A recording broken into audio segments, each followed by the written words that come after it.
દાંતા તાલુકાના સાંઢોસી ગામે મધ્યાહન ભોજન સંચાલકોની ભરતી પાડવામાં આવી પણ આ ભરતી માંગ બેદરકારી સામે આવી છે. વધારે મેરિટ હોવા છતાં પણ મેરિટવાળા બેનને લેવામાં આવ્યા. સાંઢોસી ગામમાં મધ્યાહન સંચાલકની ભરતી માંગ 6 બહેનો અને એક ભાઈએ ફોર્મ ભર્યા હતા. પણ એમાં વધારે મેરિટવાળા હોવા છતાં વધારે મેરિટવાળાને પડતા મૂકી ઓછા મેરિટવાળા બેનને ભરતી માંગ લઈ લેવામાં આવ્યા છે.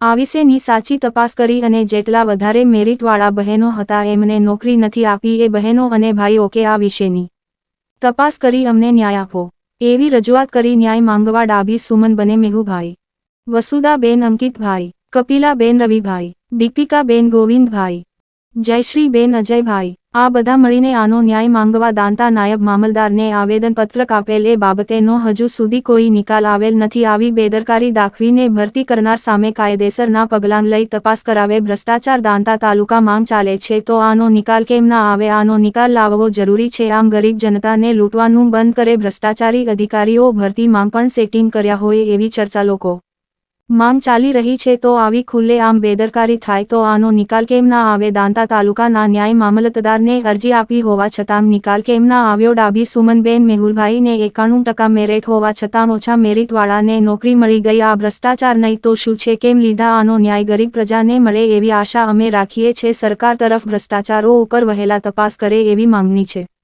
રિપોર્ટર યોગેશ અંગારી, દાંતા, બનાસકાંઠા.